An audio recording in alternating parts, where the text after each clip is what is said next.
Здравейте, в това видео ще ви покажа истината за раздаванията на Филип БГ. Ако не знаете кой е Филип БГ, той е български Fortnite ютубър, известен със своите скамове и фалшива или грешна информация, до такава степен, че ако просто напишете Филип БГ в YouTube и скролнете малко по-надолу, ще видите страшно много видеа на хора, които казват, че са били скамнати от него.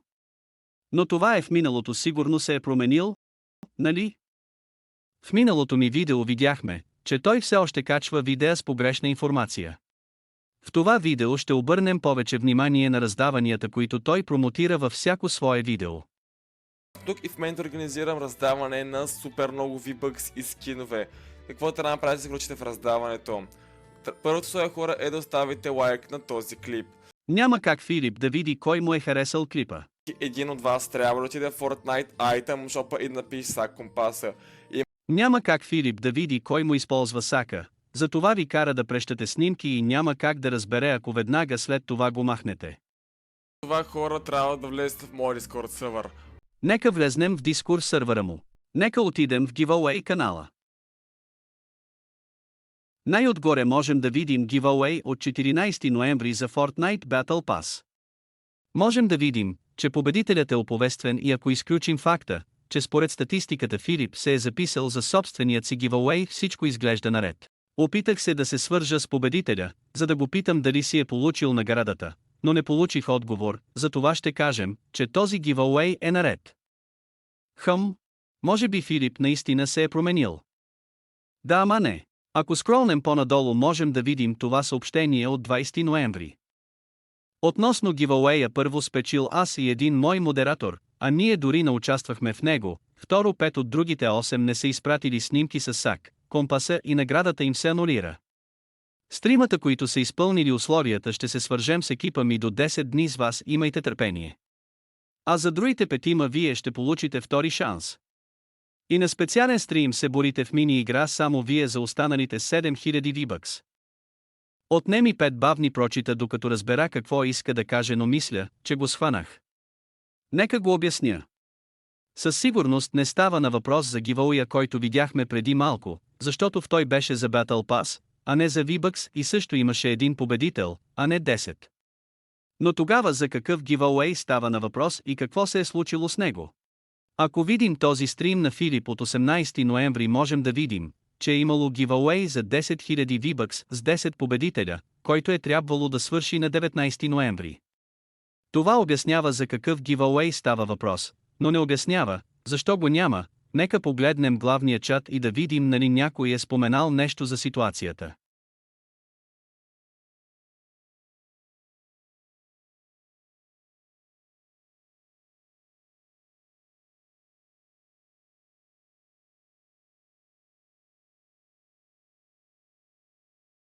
От тези съобщения можем да видим, че явно Филип сам си е спечелил giveaway-а. Това е проблем, защото, както казва този човек, един човек няма да получи нищо. На следващия ден Филип пише: искате ли стрим днес в 15:30-16, където да поговорим за ситуацията и да играем? Филип каза и много други игри. Ако отидем на този стрим обаче, ще видим, че той не споменава нищо за ситуацията, вместо това промотира друг giveaway, за който ще говорим след малко. По-късно Филип изпраща снимки, в които дава кодове на хората, които са спечелили. Проблема е, че няма как да знаем дали това наистина са победителите, защото giveaway бот статистиката е изтрита.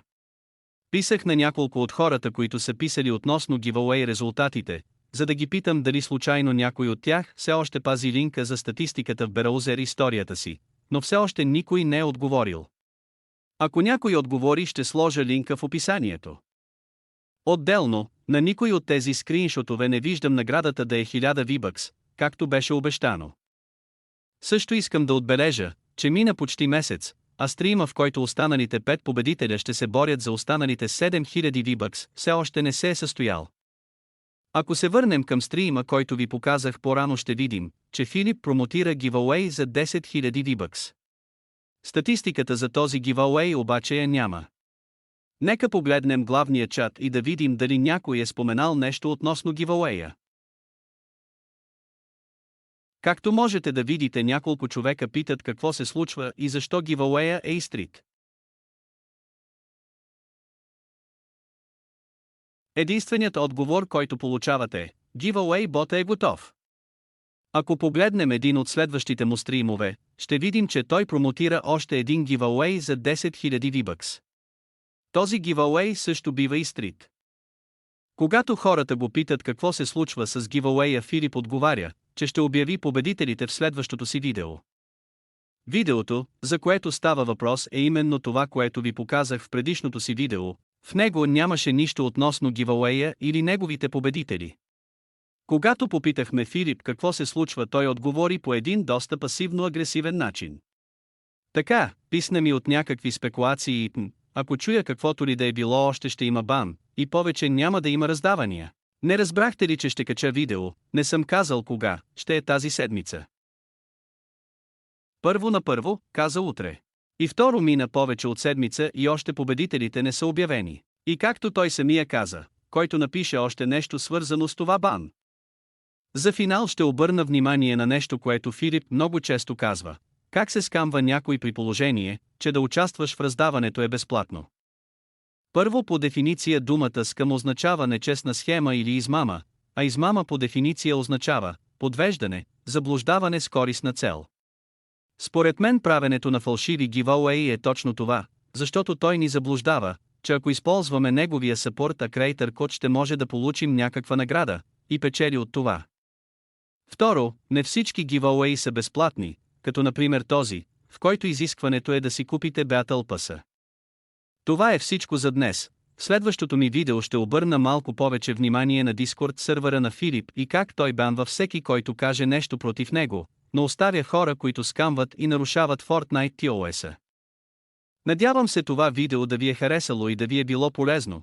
Ако е така, оставете по един палец нагоре, абонирайте се за канала Скамбанка, за да получавате известията, и ако този контент ви харесва, може да изгледате и някой от другите ми видеа.